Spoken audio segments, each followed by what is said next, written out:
Hello, everyone, and welcome to Euphoria Season 4, Episode 4. Our guest today is going to be none other than Bwipo. We're available on YouTube, iTunes, SoundCloud. Spotify is the last one. We got it on lock. I've definitely done this before. We're back from break week. Had a good time on the break. We're ready to get into the thick of things. We'll keep you updated on bets as we move forward. The Perkz bet is the one that we're going to resolve today. Our cosplays are on the way. Quickshot will eventually get his Naruto frog tattoo. Maybe. Well, he'll get it, or he's going on the wall of shame, where he belongs. Anyway, Bwipo, you're here. I just came back from vacation. How are you? Did you get some time off? Did you get a break? Yeah, we got a few days off. Nice, man. Did you do anything fun? Are you just chilling in Berlin? I was just mostly chilling in Berlin with my girlfriend, trying to figure out the last parts of our apartment, which fortunately are going our way for once, considering. Yeah. Is there like, if you like, what are the struggles? Give me the TLDR on the apartment struggles. I mean, honestly, like just everything. It's just always a struggle. Like even the things that are going right are a struggle because you have to do like a lot of effort to make it work, like to get it what you want to be. So finally, my kitchen, it works. So that's great. Nice. Yeah, that was basically the main thing, just making sure our kitchen works. Everything else we already set up. So fortunately for me, I have a working living environment back home, and it's quite nice. Nice, man. Well, I'm glad you got your apartment sorted. Did you do the IKEA furniture thing? Did you face the trials and tribulations of IKEA furniture? The kitchen, however, I did not build. I made sure they came in and built that for me because that would have been a disaster. I think we've all been there. I think that's with probably the most talked about, like outside of League of Legends subject on this podcast is like the misery of building IKEA furniture, especially as more and more pro players honestly, get apartments. I mean, it's not that bad. Like, my girlfriend like really smurfs it for some reason. I don't know how she's that good at it. I always, without fail, mess it up. And then this is the hard part about IKEA furniture. It's not building it. It's the fact that when you mess up, you realize you messed up and you have to go reverse and then do it again right. This is the worst part about it. This is where I, no matter what, fell at least twice. I feel you. I've built a lot of IKEA furniture in the past 2 years with my apartment finally coming together as well. All right, so break week's here. Let's cast our minds back a week ago. Rift Rivals happened. Fnatic, of course, the heroes of Europe with a 4-1 record overall. Yeah. Less than we can say for G2, who lost in the best of 5. God damn it. Reminds G2. me of last year. It's just they're doomed to lose one game in a best of 5 pretty much forever. But how did you feel about it? Like overall thoughts on the tournament? Did you feel good about it? How'd you like LA? Like what stood out to you? What was important to you from Rift Rivals? Well, nothing much really.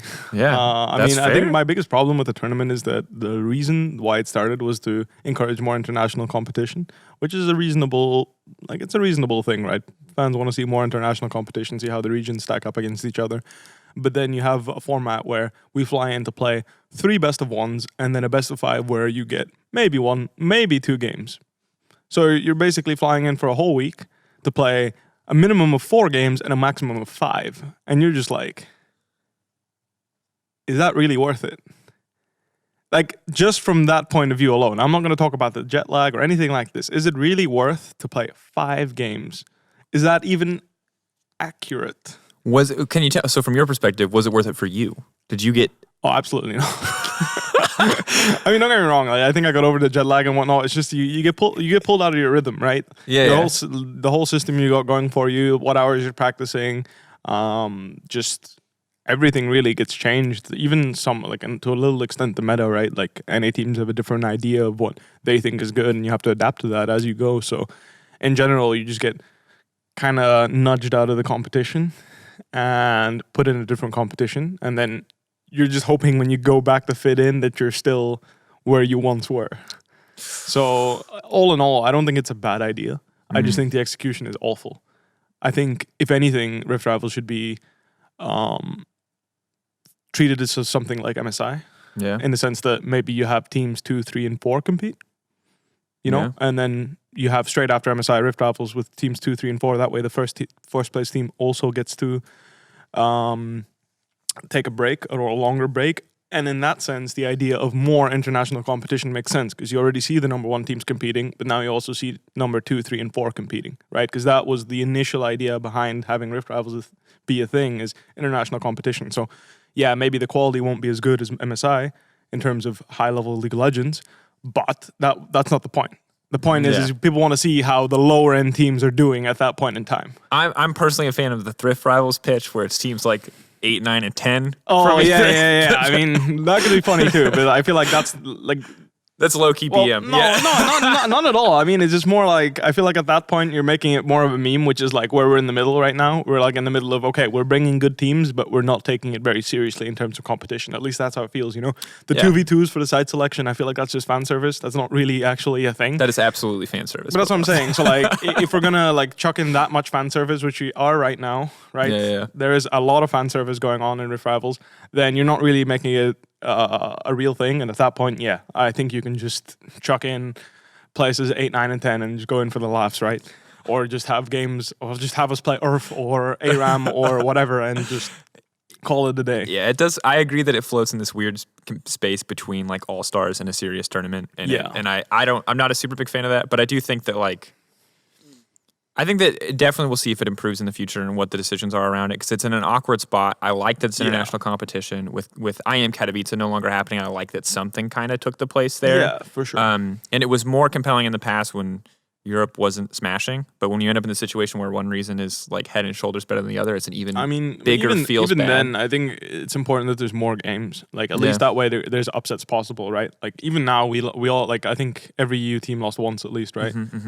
Which is not much, but you know, let's say you have a few more best of ones, then there's more room for people to mess around and find other strategies that could be good.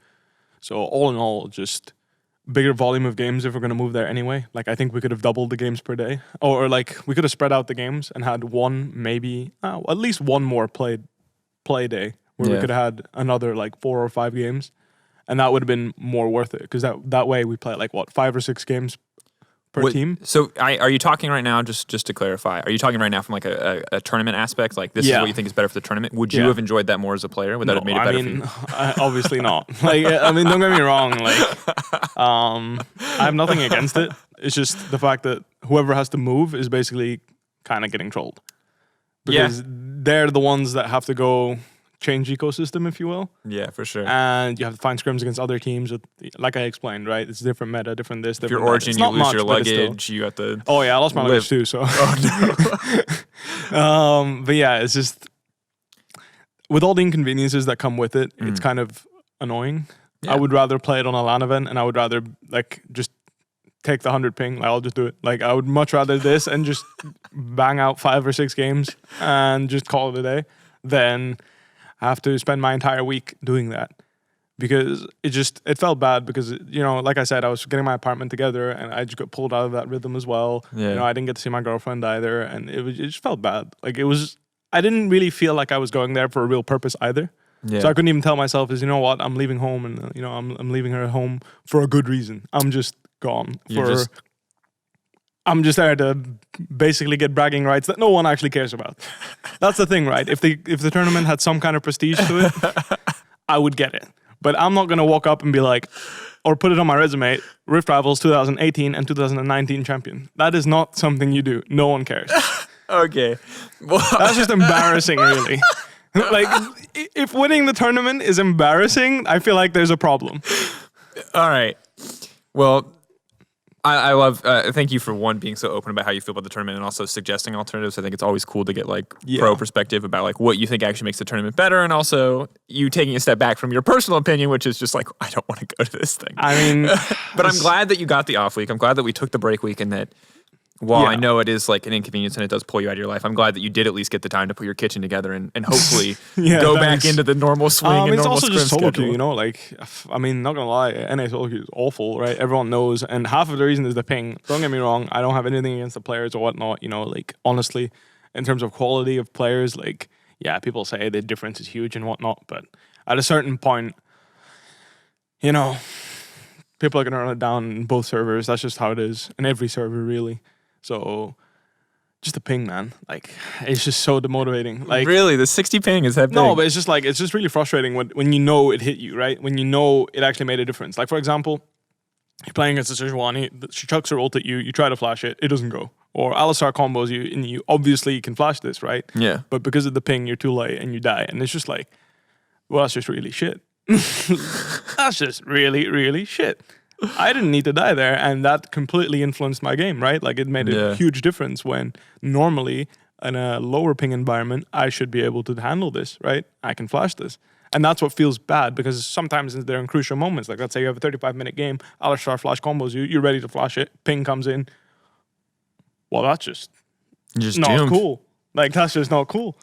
So it's just frustrating, because after that, you don't feel like playing, right? I don't want to queue up another game and be like, let's get 60 elements ping out of my control.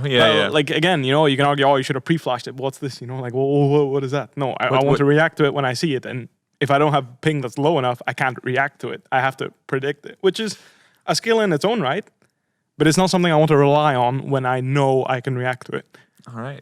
I mean, I hear the 60 ping thing a lot. That's the first time that someone's really put it into a tangible example, though.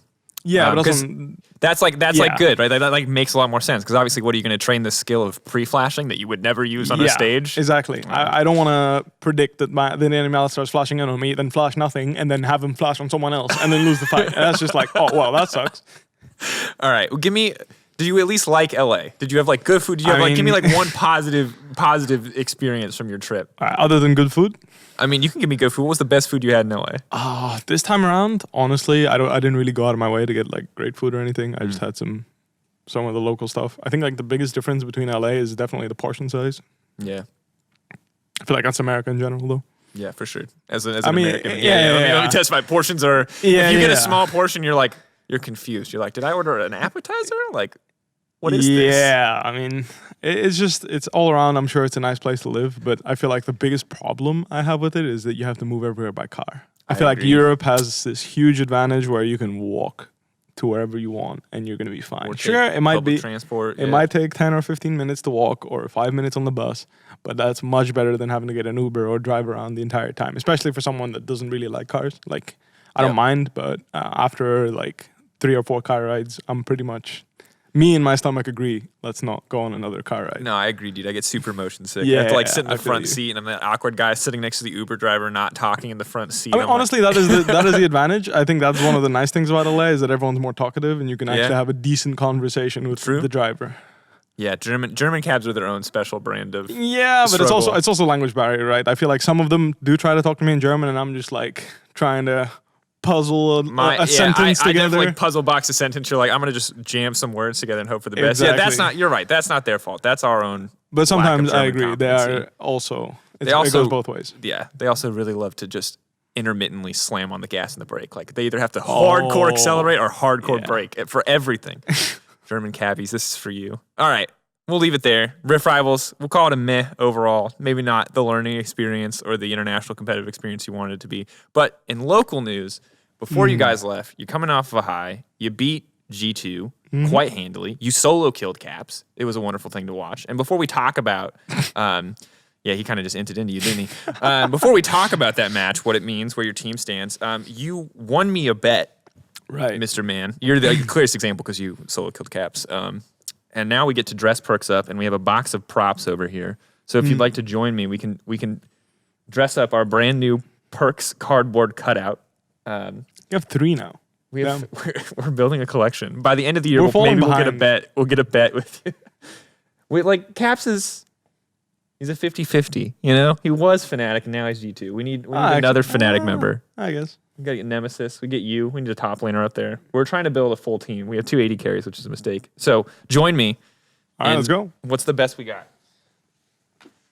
We don't have extra mics, so you're gonna have to. If you're in video land, enjoy this experience. If you're in podcast land, there's just gonna be like awkward scuffling for 30 seconds.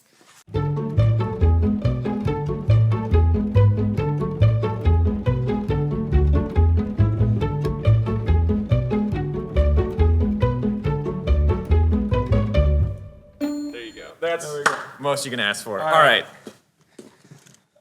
I hope I did him justice. I don't know if we'll keep that interlude in, but what you've missed is Perkz now has the dog suit from the dog bet last year, the LEC chain, and a pair of cat ears. He looks great. He looks, I don't know, a little bit like a furry, which makes me laugh. And there you go. We'll redress him up every week. Thank you, Bwipo, for helping. You're welcome. We need more props. Suggest things. Message me on Twitter or at Law Esports, wherever you want to go. Feels kind of bad, though, because I respect it. You know, he just comes on the show and he's like, we're going 18-0. But like, it's a pretty soft bet, right? Either way, there's a Perkz cardboard cutout on the set. It's just, is it going to look ridiculous every week from now until the end of time? Okay. He gets to be there with his with Reckless and Caps. It's just, he always has to look more fashionable, I guess is how we do it. All right, so back to the actual focus, the actual topic at hand. Let's talk a little bit about that win. Obviously, it looks good for you guys. It feels super one-sided. G2 has like one or two cool plays. Caps has the like follow Nemesis play, the one or when he walks in mid lane and just kind of gets that quick kill. But otherwise, it's like you do not see a lot from G2, and it looks like you guys are 100% in the driver's seat. How did that feel? What was that game like from your perspective? Honestly, after the kill, and then the second one, right? Obviously, the game started off on a good note. Yeah. But straight after that, I kind of messed up a few trades in lane, and I almost died. So no one noticed, right? So no one was like, "Oh my god, Caps is coming back," but he actually was. But I was too far ahead at that point. I didn't actually end up getting punished. I think I stumbled a creep twice. This is something like Watch Pro V you would see, no one commented on it, so I'm like, oh. Yeah, because you won the game. Trust me, if you lost, there would be a lot of, what stun a creep. I ran it down in a few trades, and I almost died, but I was too far ahead, so I didn't. And then I TP'd back, and it was basically smooth sailing from then. Because at a certain point, when Necton hits level 6, against the lanes I was playing against, it was just like, at that point, I think I can press R and only Q, and just wait until his health bar hits 0, and then press W, I'll still win. Yeah. So... at that point, I just needed to survive till 6, and I almost failed that. So, honestly, I felt kind of scary from that point, but once I hit 6, level 7-ish, then it was somewhat smooth sailing. I feel like communication between me and Broxah was really good in the early game, and in the sense that I made sure that he was there when I wanted him, which is like a big deal and a big reason why we were winning. He played a really good game, so he was always there when we communicated, and we were very aware where we wanted to play. Because obviously with the advantage we got early game on the top side of the map, we were able to snowball that and then end the game really. Take over the game completely. A fantastic look for Fnatic and denying, as you already mentioned, the perfect split from G2 and solidifying yourself to be on that road. God, 6-0. 6-0. Crazy place to be. But I think one of the big sentiments that came out of this, partially because you were killing people at like level 1, level 2, was there's a lot of people, and a lot of G2 fans especially, I think, rising up to be like, but G2 are trolling. How much do you feel like there's credence to that? Like, you've played against G2 a decent amount. Like, do you feel like this was there anything different about this game? Did this game feel loose, or do you feel like that's just like BS to save face? I mean, it is straight bullshit. Like, let's be real. Okay, look at it from this perspective. Yes, they did mess up, but it's not our responsibility. And it doesn't take away from our game.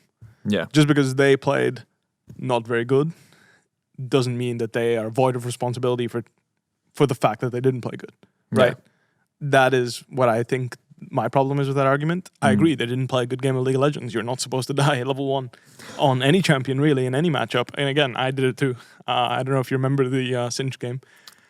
No, I definitely don't remember that one at all. That one wasn't super hilarious. That was the opening to Spring Split last year, and not as great for me. But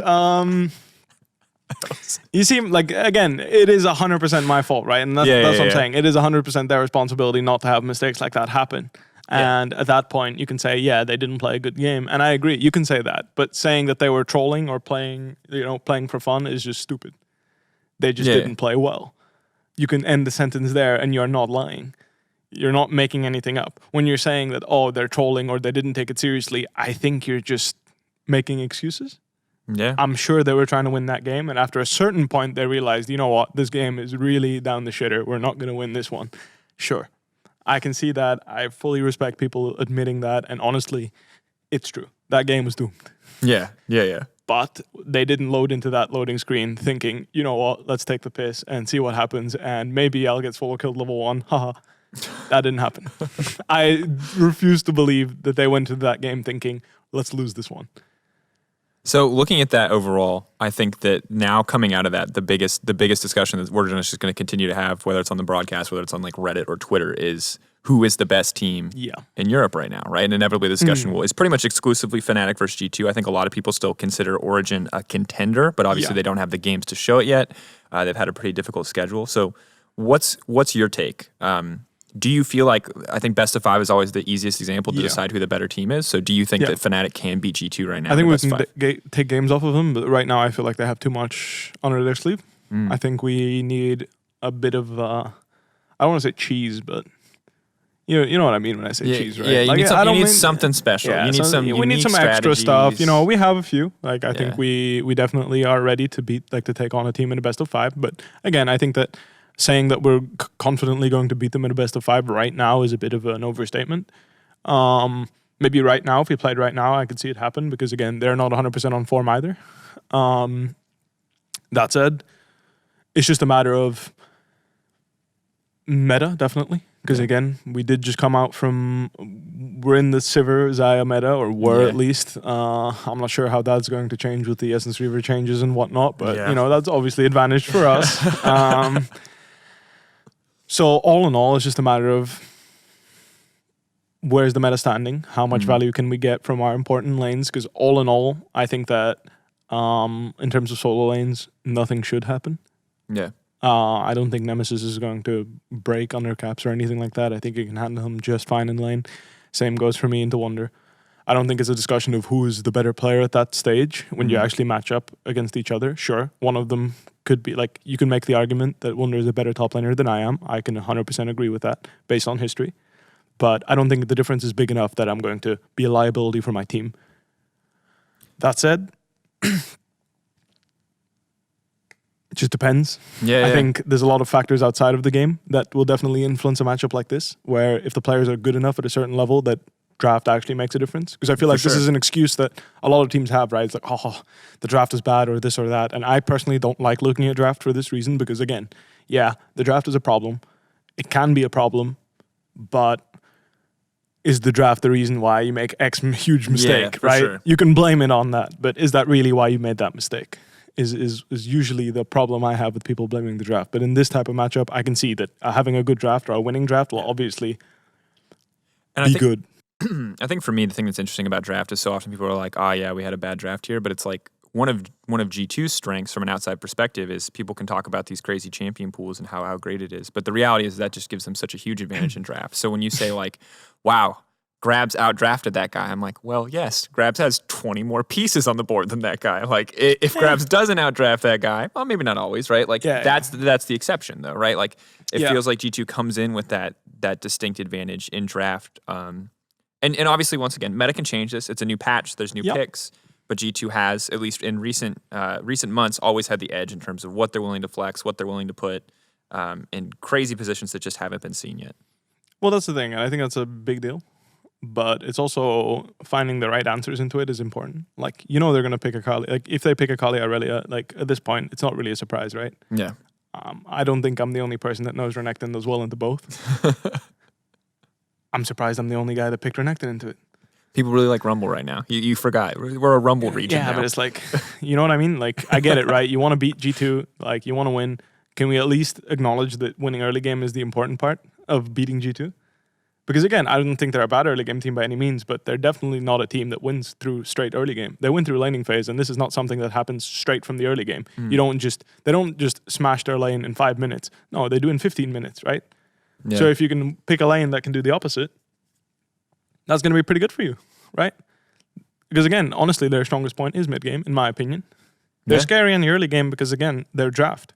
That's why they're scary in the early game, because they're getting good matchups. And that's going to bleed into the mid game and then make them significantly stronger than you. But if you can temper that by picking strong, neutral champions, such as Renekton, that's one of their strengths that you're kind of neutralizing, right? And I feel like that's something that I'm surprised I have to, I'm surprised no one brings this up, right? Yeah. Because doesn't that just make sense? If a team that wins through draft, or doesn't win through draft, but gains advantages through draft, why don't you pick champions that neutralize that advantage? Seems like a logical thing to do. And don't get me wrong, you bring up Rumble. Rumble's kind of like that. He does have that R outplay button in the sense that he just presses R on the wave and presses B. You don't get to press an advantage on him all that much, but still. I feel like it's a point of discussion that nobody really brings up when they think about drafting against G2. I think as long as we're on the topic of G2, as long as we're taking a step away from Fnatic for a moment, I'm curious, do you think, you said you're very confident that for you and Nemesis, it's not like there's going to be these huge disadvantages, and you're thinking about this Renekton pick. Do you think some of those options that you're bringing up, like the Renekton, just aren't as viable when you aren't confident in your players to survive a lane versus Wonder and Caps? Are there players... It should be the opposite. Yeah. I think if you're not confident, you should probably pick a laner that's like really Just safe and free strong. low. Yeah, just pick a strong laner. I think if you're confident in your players can get away with something, then you pick scaling champions and just try to do the opposite, right? You try to pick a champion that will outperform mid to late as long as they're not too far behind. But if you're just like, you know what, it's two ways of looking at it, right? You're either, okay, I'm going to pick Renekton and put this guy in the ground, or you're going to pick Renekton and be like, all right, if I don't put him in the ground, at least I'll be stronger. There you go. For a significant portion of the game. I mean, it makes sense. I'm curious, how many teams in LEC right now do you think are confident enough in their solo laners to go toe-to-toe with Wonder and Caps? I think if you're not, then there's no point in trying to compete. Yeah. Like, honestly, like if you're not going to try and win, then what's the point in competing, right? Like if you're just going to concede the fact that you're not going to play certain champions because they require you to contest the lane, maybe just go home. If you're not on YouTube, please check out Bwipo's facial expressions. You're just literally a gold mine, dude. No, it's just like, I get it, right? Everyone complains, oh, I play too aggressive, I trade too much. And I agree, you know, like, there is tempered aggression and there's a fine line between playing aggressive at the right times and not, right? There's a lot of variables. The jungler being the main one. Everyone complains about him. No one likes him. He always comes into your lane and presses his smite button and somehow it kills you.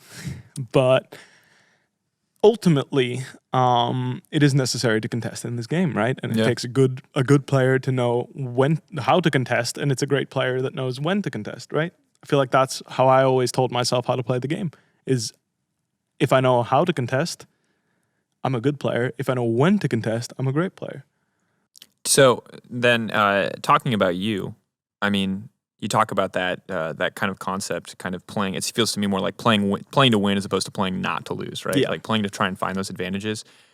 You talk about overstepping. How much in terms of your development recently do you feel like have you gotten better at this, knowing when to go in, knowing when it? Because from an outside perspective, like obviously when you first joined the team, when you first came in on that first playoffs run, those were some rough games. Ultimately didn't matter, right? Ultimately didn't matter. Down a bit. Just despite whatever Wonder could do in lane, your team still came out on top, right? And it feels like you have been getting better. But I think it's safe to say that people look at you as that aggressive player, the guy who, if anyone is going to die in lane on the Fnatic lineup, without seeing the draft, you're like, it's probably Bwipo. Yeah, I respect that. Honestly, I feel like there's a lot of variables to this too.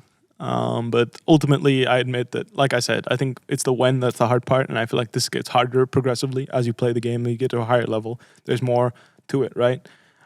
There's ways to cheat it, and one of the reasons why it was easy to look better last year is because, again, an example of this happening was against Schalke. It was this split, I'm pretty sure. Yeah, I was playing Silas in the cannon, and I was going all in, right?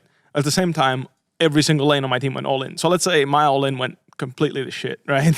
And I run it down and I die. It wouldn't have mattered as much because my other lanes were getting advantages at the same time. Now, fortunately for us, I was winning with Olaf on my side of the map and they were winning on the other side of the map, so that game snowballed out of control really fast. But that's an example of when uncontrolled aggression can still pay off even though you get punished. Is when your teammates are getting advantages, right? And that's something that people don't really look at all too often, and I respect that, right? Yeah, it's not smart for me to do that. I can have my teammates do the aggressive part and then chill and hope they win their end of the map when they're supposed to. Yeah. But still, making the most out of those situations is what, like I said, I think makes a great player, and that's what I'm looking at when I'm trying to push myself to do more for my team is, can I get the most out of my champion, right? Can I get the most out of my matchup? Can I push as hard as I can? Can I really press that advantage? And I think this is why a lot of people will struggle to rate you as an individual player, because I think what you talk about here from your like personal philosophy is very strong, but a lot of it is also very team dependent, right? Of course. Because you've been on the show before, we've talked before, and you've always been of the mindset like, hey, if I need to go 20 CS down in a bad matchup, you know, if I die, God forbid, but my team is winning the game, it doesn't matter.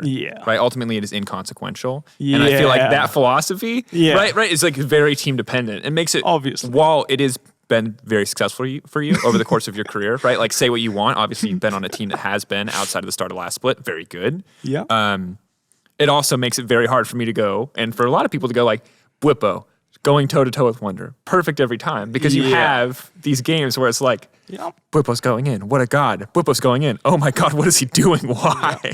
It's definitely up and down. I feel like me and Hilly have this in common. Hilly has his own meme for it, though. Like, he's one step ahead of me. He has his own meme. God damn it, Perkz. God damn it, Perkz. Where's my meme? I got the Aatrox meme. What the hell? You got the Aatrox meme? Come on. Yeah, man. I got the Aatrox one-trick meme. So I'm Aatrox one-trick, and Hilly is shit, and Hilly sick. So I feel like Hilly won that end of the meme train.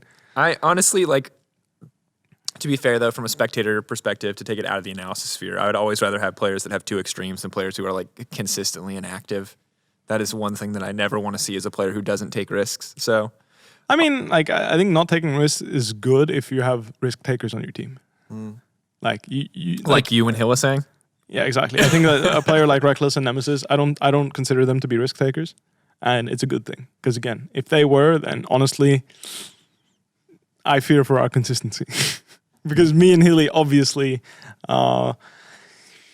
Yeah, so let's do a little bit of a team update. I want to talk a little bit about kind of the squad as a whole now, but before we do that, I want to know from an overall holistic perspective, kind of when we talk about G2, people like winning MSI is obviously a very big deal for Europe. People are very high on G2 right now. They're like this legendary contender, and the thing that people see is like these flex picks. They're crazy. They can play it anywhere. They got this hyper-aggressive style. People who aren't as observant are like, they just cheese them. People who are more observant like yourself are like, they have just a really insane mid-game built out of kind of laning phase advantage. But when it comes to like Fnatic ramping up to be either a Worlds contender or just a European contender and taking down G2, where do you see that Fnatic identity? Like if you were going to describe in that same way that people describe G2, where it's like the crazy flex picks that make them unique, what is like the big kind of poster child strength of Fnatic that you see coming out of this team? It's a good question. It's a good question. Because that's what we're looking for, right? I think like, yeah. What's the identity of Fnatic? Like, what is the big strength of this team? Trying to think of something I can put my... Or what would you like it to be? If you don't know what it is now, like where... No, I mean, I have an idea of what it is, right? I feel like one of the things we're good at is, you have the meme, like, tick times up, and then you have the unspeakable violence meme. Yeah. I feel like that's honestly not that wrong, because I do feel like me and Hilly are like taking time bombs in that sense, and sometimes they explode in our face, sometimes they explode in the enemy's face. But I do feel like we're a team that tends to wait for the right moment and then just explode a fight, right? Like, just get in there. Let's just end this game. Like, we've been talking about engaging for a long time about how we want to do it, and Hilly's been looking the entire game, and then he found it. And then we go, and the game ends, right? Or like, the game doesn't end, but we win a fight, get the Baron, and then the game should end, right? And I feel like that's something that we're better at. Yeah. Than most teams. Because it's something that we're always looking for. I think fights is something we're always looking for, but we have enough players on our team that are level-minded to tell me and Hilly to back off and wait for the right moment. Is it an item spike? Is it this? Is it that? It doesn't matter. But I feel like that's where our strength as a team come in the sense that we have two people that are constantly looking to end the game or like make a huge play. And then there's three people, or 2.5 sometimes, that are just like, yo, I need this item, or yo, I need this, and let's go. And okay, when I have this, let's just get going. Yeah. And I feel like that's our strength as a team for sure. All right, I'm going to be honest. I am so ready to be flamed by Reddit as a broadcast for bringing up this ticking time on thing, because that's super, super badass. So thank you for that. That's free. Like, the bomb's going to go off. We got to keep eyes. Oh, Bwipo's going in. Like, the bomb went off in his face. It's too early. Like, that is the freest broadcast narrative of all time. Okay, well, maybe I overstep my meme boundary there. Nah, I don't want to make it a meme. I hopefully not kill it, but I think it is a really cool way to look at your team. It's just something that Hilly does really well. I think he's someone that like he's always looking for the fight, and even like the thing is one thing people don't realize is when we're playing on stage and whatnot, Hilly's constantly talking about who to kill and when to kill, right? And that's something that it doesn't surprise anyone that he's communicating on. All right, let's go kill this guy. It's just he has this thing where, even when I'm not sure, I'm like, I don't know if we can kill this guy. He knows, right? And he's a support player, right? And this is something I don't understand. How does a support player know the damage so well in the game, right? Because this is something that I should know. Yeah. And sometimes I'm just like, I don't think we can kill that guy. And I see Hilly, and Braum is the best example. You think the champ deals no damage, right? I watch this guy play Braum, and he's taking half someone's health, and I'm just like, what the? Jesus Christ, like he's just going in like destroying this guy on his own, and then it's like, okay, I guess I'll walk in and take the kill, I guess. I mean, it works for me. And it's just like, Rakani is the same thing. It's just he's calling, oh, we should kill this guy on side, we should kill this guy on side. And I'm like, he's pretty fed, I don't know if we can do it. And then he's like, no, it's free. And I'm just like, all right, let's go. I mean, and the thing is that I'll say on that is that a lot of people have negative impressions of how the Unicorns of Love in the past have practiced as a team. But one thing we know that they were super focused on was very micro review of team fights and damage. And if there's any team that's going to teach you how much damage a Braum is going to do, it's probably UOL. So it's impressive, really, because I don't feel like this is something support players do like very well.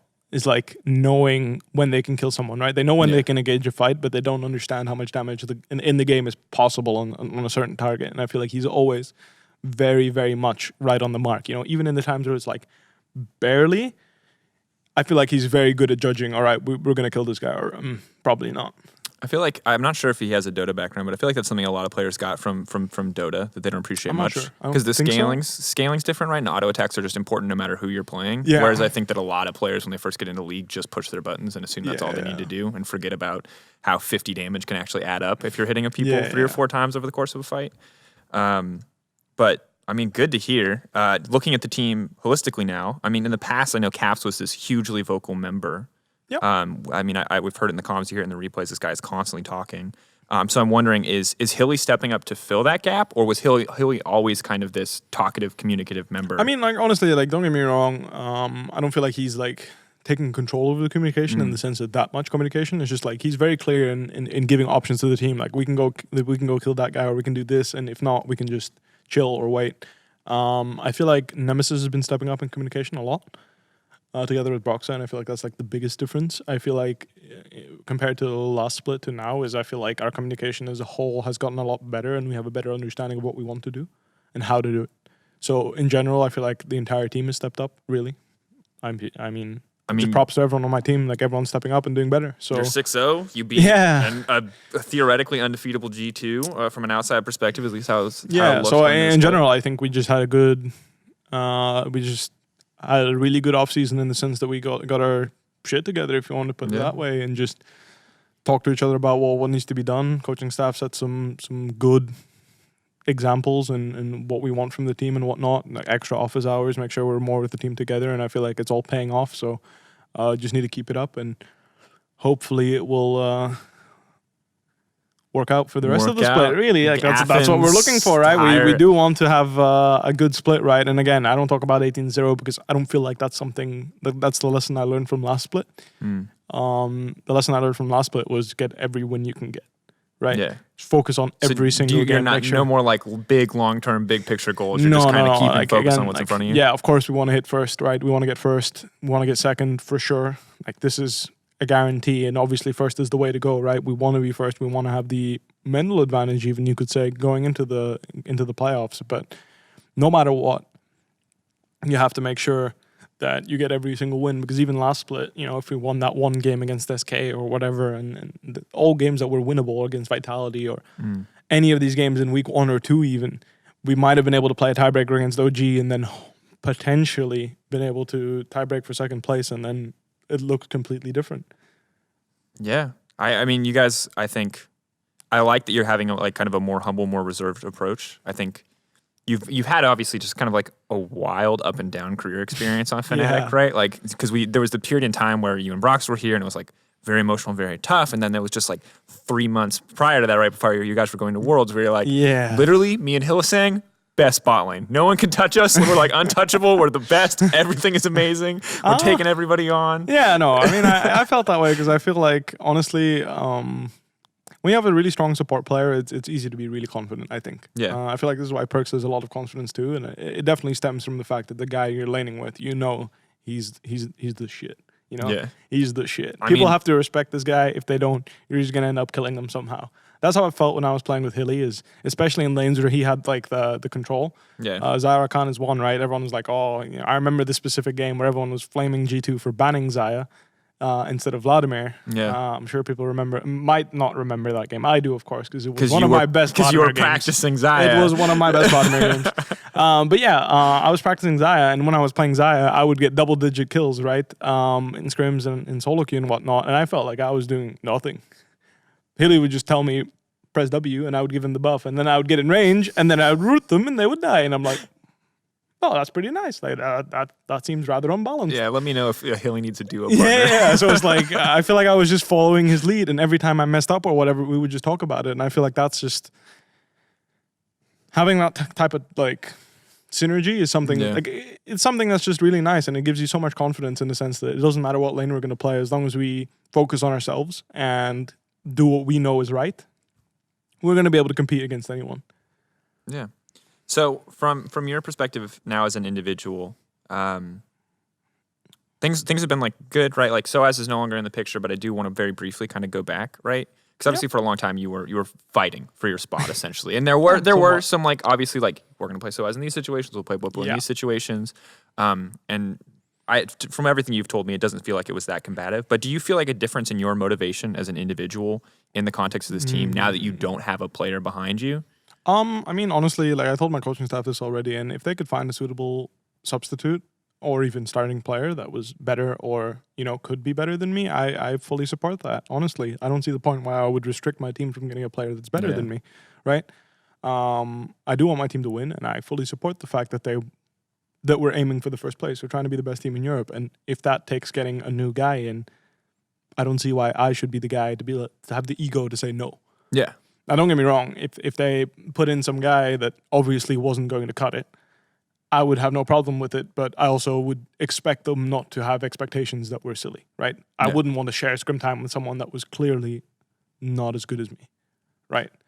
This is the type of mutual respect that I would expect if I had a substitute. Yeah. And in the case that I disagreed with them, I would want to have a good personal chat with Joey and with the coaching staff in general of understanding, okay, if this guy, in my opinion, is clearly worse, why is it that he's still getting scrim time is how it would work for me. Last year, obviously, we didn't have that problem, right? I had no problem sharing time with SOAS because there was obvious benefits to playing SOAS, right? In that sense, I never had a problem with sharing, but I was also the guy to come in, right? I was the sixth guy. Yeah. So my expectations at the start of the year, I've said this before, was I'm going to go sit in a corner and wait for like 6 months or like X amount of months and grind solo queue. No, not even like X amount of solo queue, and then one day I'll get a scrim, Yep.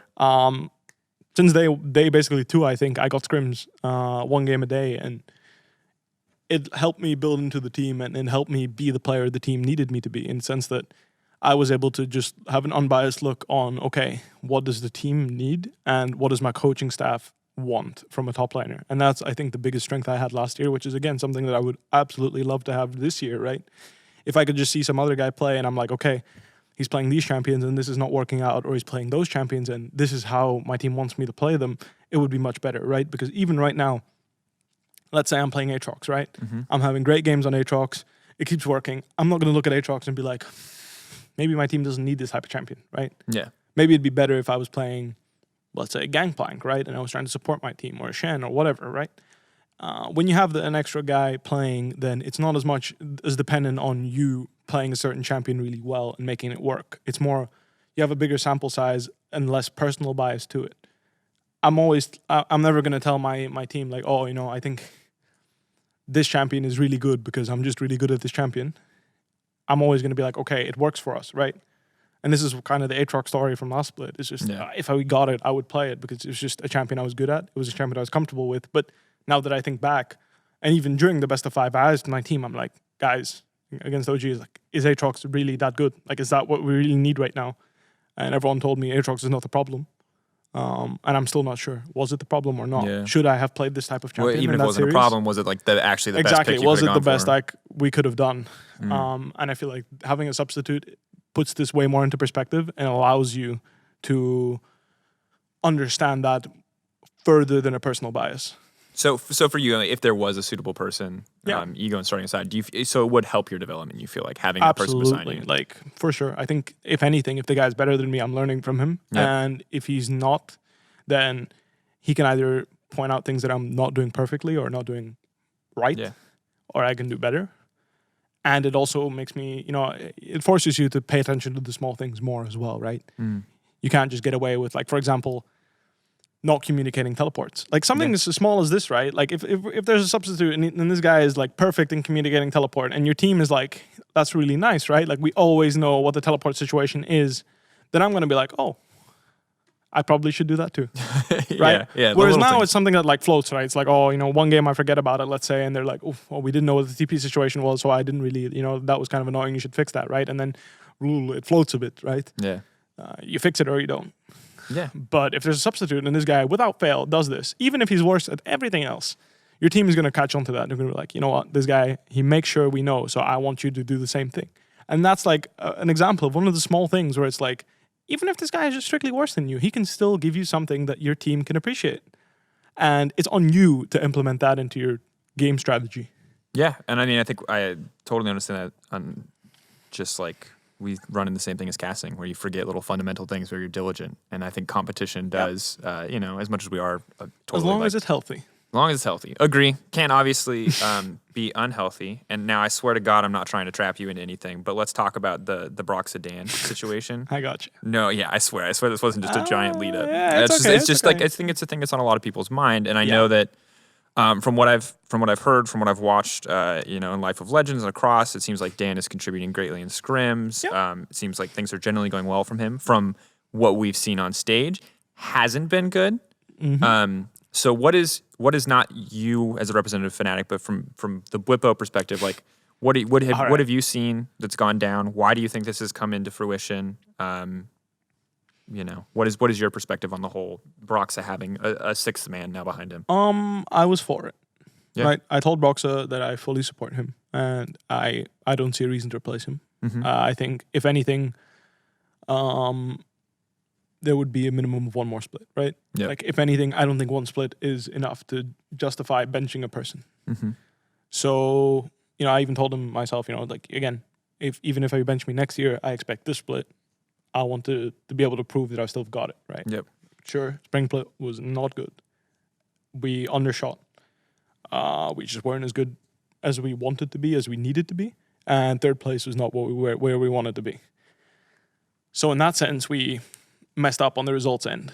Now, with that said, I don't think the change was bad, and I don't think bringing more players into your team is a bad thing. I was for a six-man roster because, again, if anything, he will be able to add something good. The problem is that he was somewhat the only suitable member. Yeah. That was kind of the problem. I don't mean that in a bad way. It's just, again, the coaching staff was looking at a top lane substitute. Okay. We just didn't find anyone. So you always wanted a six man. It was just kind of a question of where it was going to go. Exactly. And jungle like was we the were only looking at option. 6, 7 even. Okay. It's just, so it wasn't even if jungle wasn't the problem, yeah. It was just, look, this is the only role we can potentially get someone, and we can see if swapping a jungler makes any difference, right? Yeah. Because again, from our perspective, results were bad. Yeah. And even if Broxah wasn't the problem, which I personally don't think he was, sure, he could have played better. Everyone could have played better. That's just the way it is. Ultimately, that was the only replacement that was suitable, right? It was the only substitute that was suitable and close enough in skill that we could find and wouldn't destroy the team atmosphere completely, right? Because you have to remember that certain players obviously don't take well to that. Yeah. You have to remember that if you put someone in and take someone out, someone may not want to come back. Or if they do it because they have to. Yeah, and I mean, it's a difficult always. In general, it is difficult, right? And ultimately, I think in terms of personal skill or a personal skill level, I don't think any of our players on our team are in any way or form replaceable. I think we have top of the line players in every single role individually.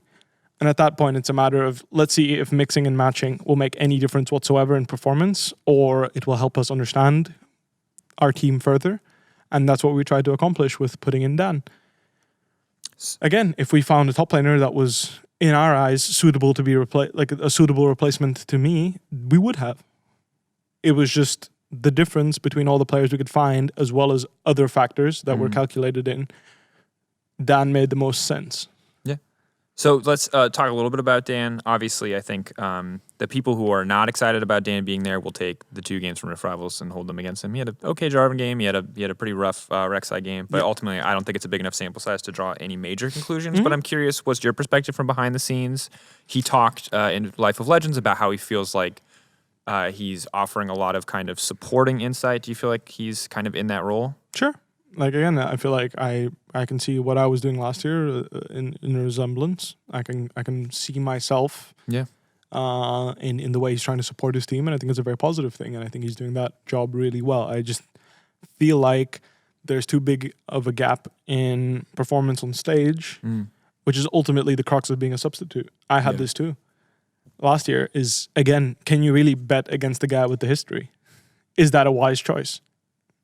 But Fnatic, to be fair, Fnatic took that bet in a lot of situations. Now, they were forced to take that bet in playoffs, but then when it came into the next split and Reckless came back, they did opt to kind of... Yeah, but I feel like at that point, experience kind of already grew on me because I played a whole tournament, right? I played an entire international tournament because I had to. And at that stage, it was a matter of comfort, right? Because ultimately, I had the advantage. I was playing comfort champions that were stronger against people that were playing comfort champions that were weaker, right?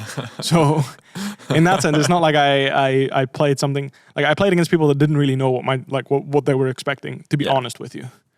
So yeah, they did, but honestly, also situation landed itself and in your honestly, favor. half our strategy was having Hilly play on the opposite, like on a different lane entirely. So was I really bot laning? Or was I just playing top lane against 2 people? Bit of both, like it worked both ways. It's interesting. All right. Well, if the gap is there, which is, I think, sounds unfortunate because obviously Broxah voiced publicly kind of his frustrations. Obviously, he said he's like, look, at the end of the day, I get the decision. I'm gonna work for it.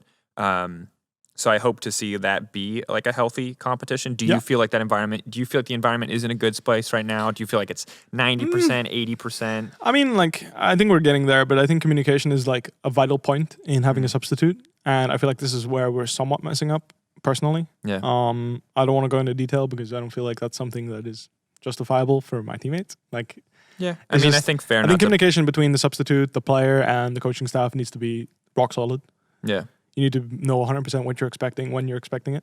And it's something we're working on. I've voiced my opinion on that. I'm trying to chime in and make sure everyone feels comfortable. Yeah. And obviously my personal bias, right?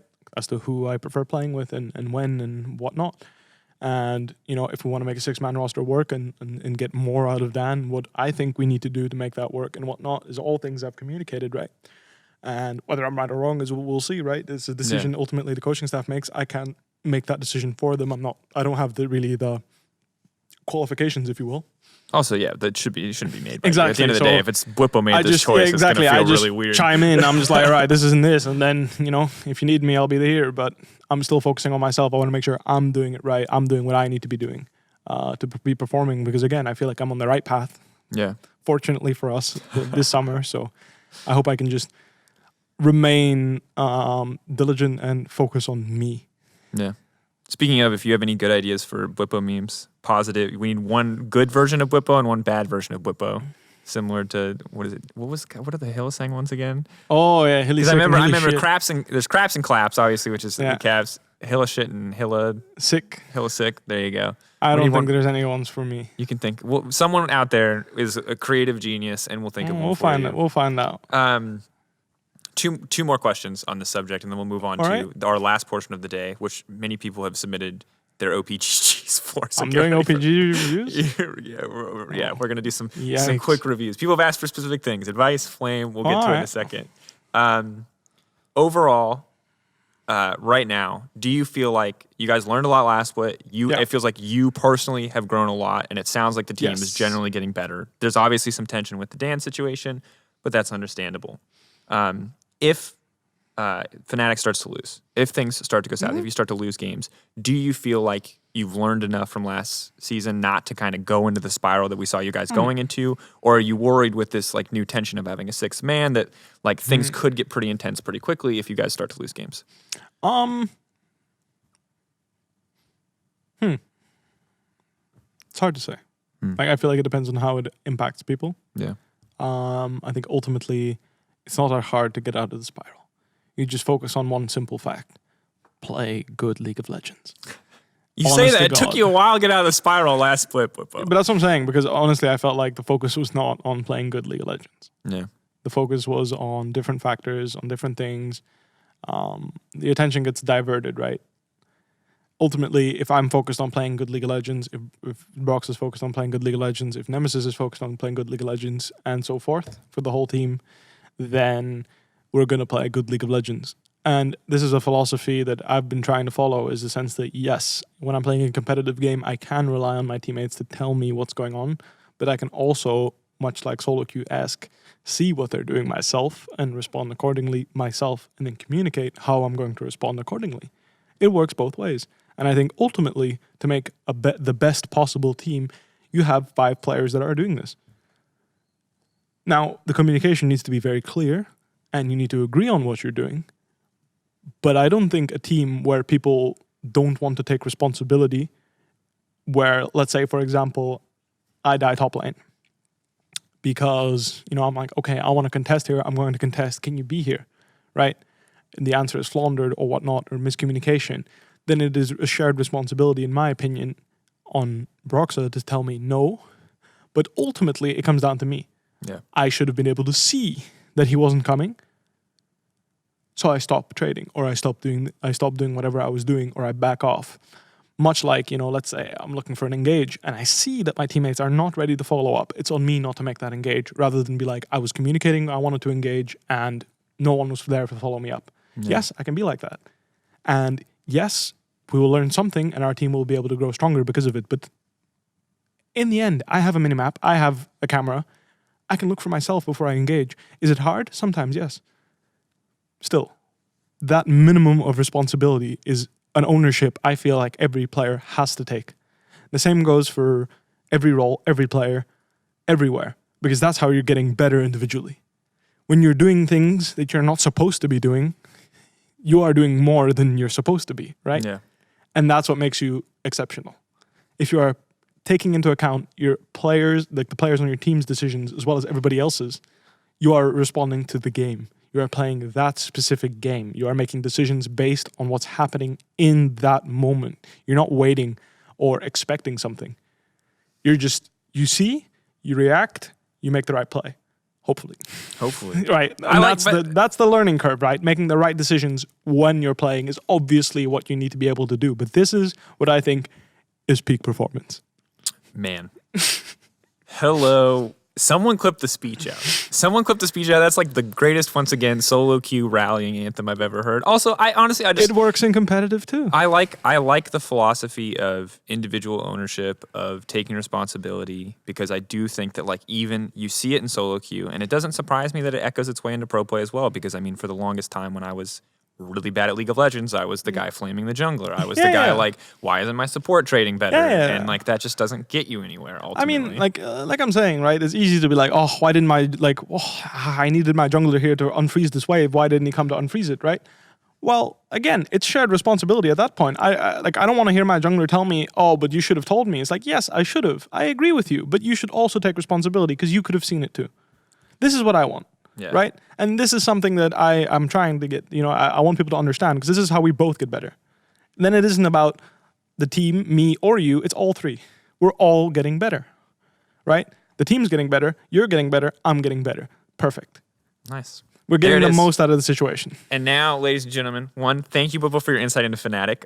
Now we get to share your wonderful insight with the masses out there in solo queue. Thank you to everyone who submitted their op.gg. Some of you have requested specific things. I'll move the laptop so we can both see. All right. Let's see what we can do. Move this beautiful Alienware laptop to the center of the... oh, God. There you go. It does look nice.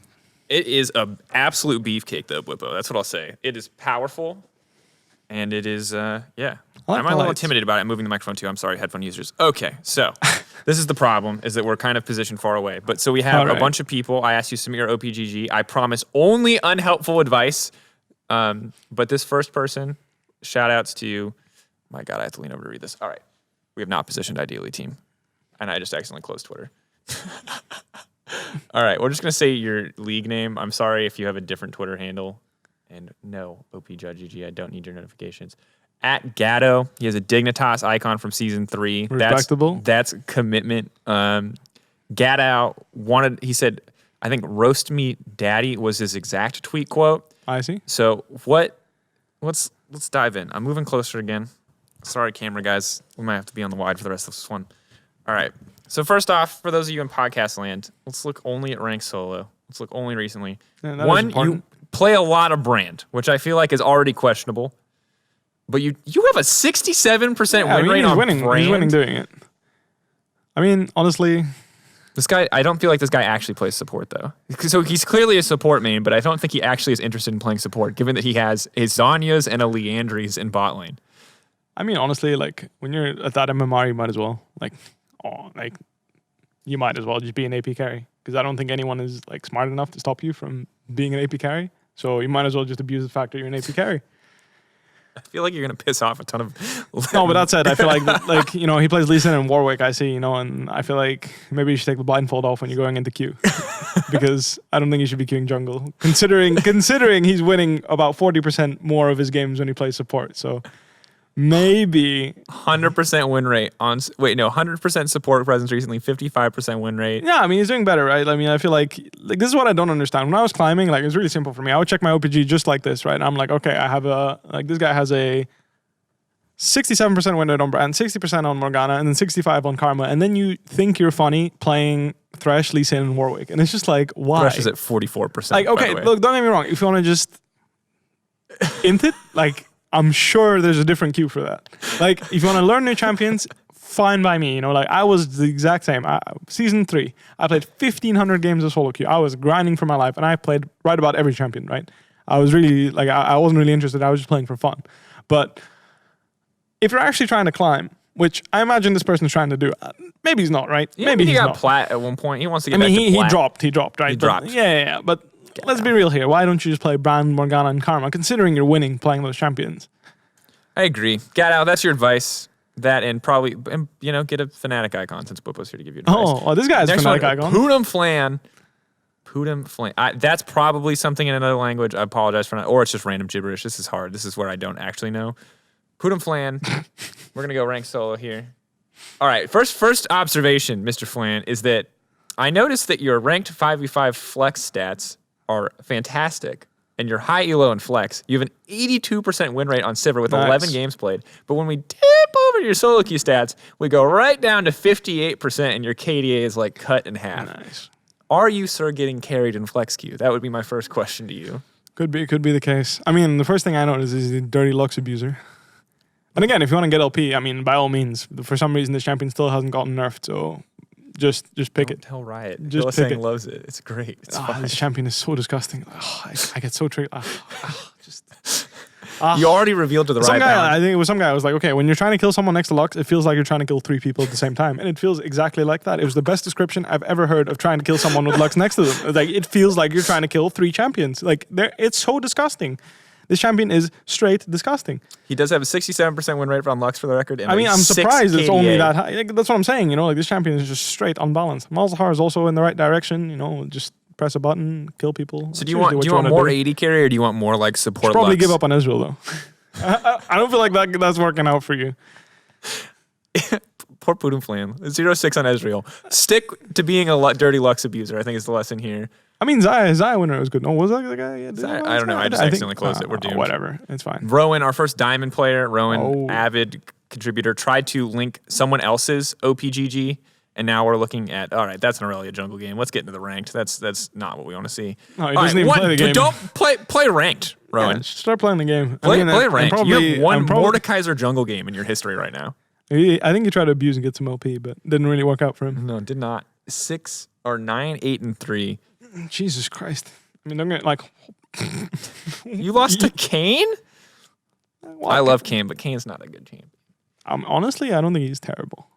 Anyway, you can tell me about your Airy Kane top. That was the first conversation we ever had. Was that you told me about Airy Kane top, and it was super I don't viable. think he is that bad with Conquer right now.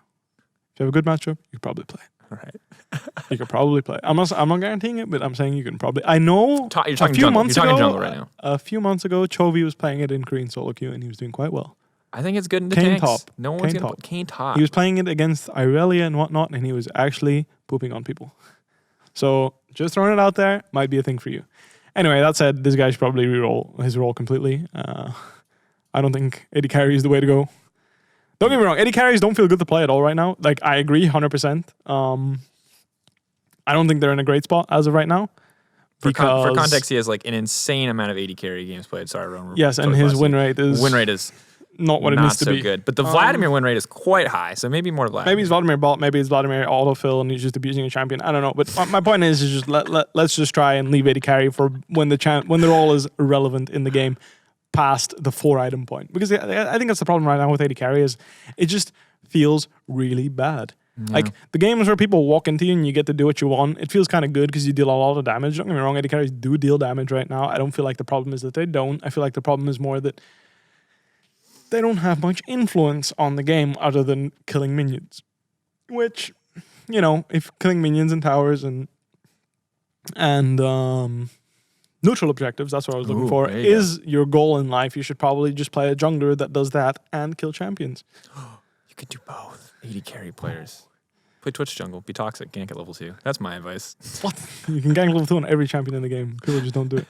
Sir Nukes a lot. Sir Nukes a lot submitted his OPGG to be reviewed. Now, XLCS, isn't he? XLCS. You may remember him from the game where Caps killed the Zyra like 13 times on Zoe. Oh. That was Mr. Nukes a lot. I will notice that there's no Zyra in your ranked history. I feel like that might have been a traumatic experience. It would have been funny if he got one game in of Zyra, just for the memes. I see a lot of... Pretend this isn't Sir Nukes a lot. Pretend you don't know this is former LCS. Right. I believe currently playing in the German league. Right. Already I see a lot of Glacial Augment Tahm Kench. I'm assuming he's Hex Flash abusing, and he's just going to Hex Flash on him. Hex Flash? You don't know. Of course. You flash on him level 1, I know. And then you Hex Flash on him every time after that, and they will eventually die. Aha. I can't see his runes. You can if you press builds, I think. There you go. You're really smart. I'm pretty sure. There we go. Scroll down. Nope. Boots. Nah, but... Boots?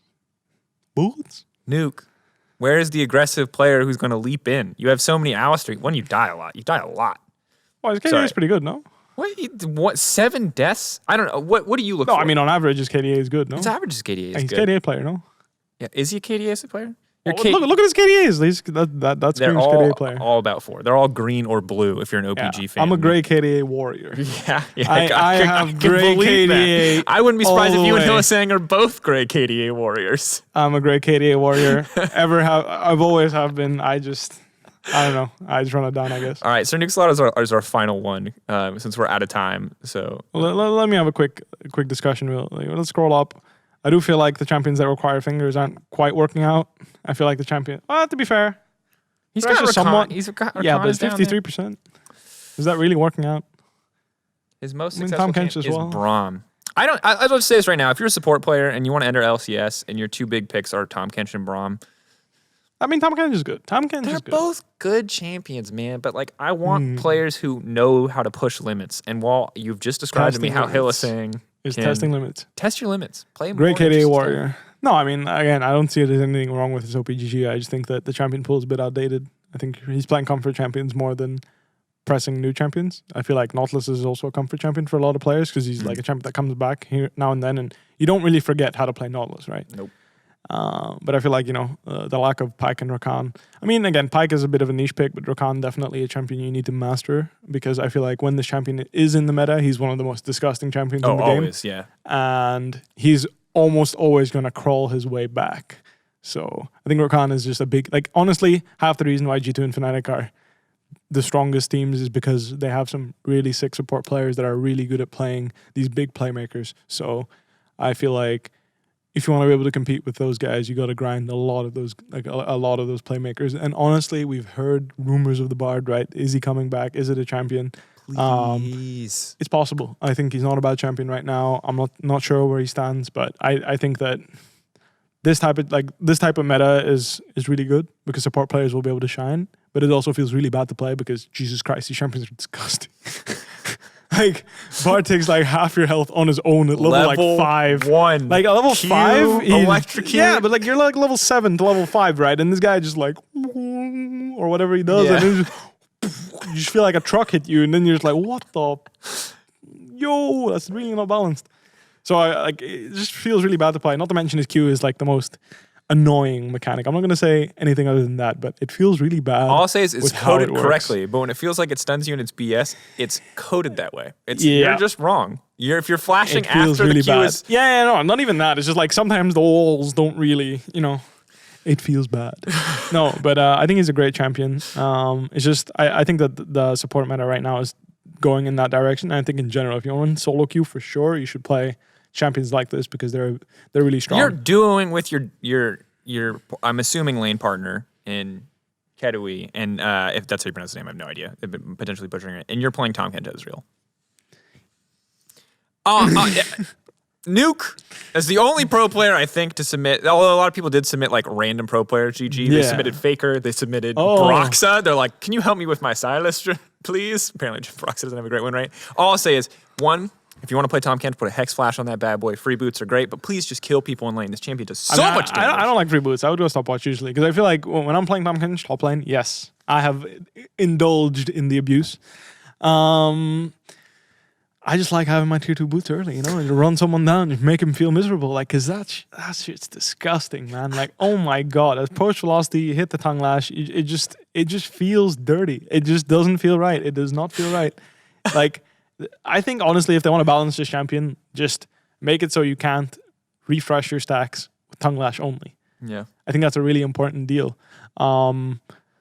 In general, it's just hard to balance the champion's kit because I feel like they went into the right direction with this ultimate to make it not a thing until level 11, really. Yep. That like stopped his really oppressive mid game because like after level 6, even if you were a support, you had a global ult basically, whereas now it's like a baby ult. Like it's like bad Rise ult when Rise ult was yeah. Like like Rise ult is already not very good, and then now it's like it's meh, right? Like there's counterplay. Like if you see him coming, like at least you know what's happening, right?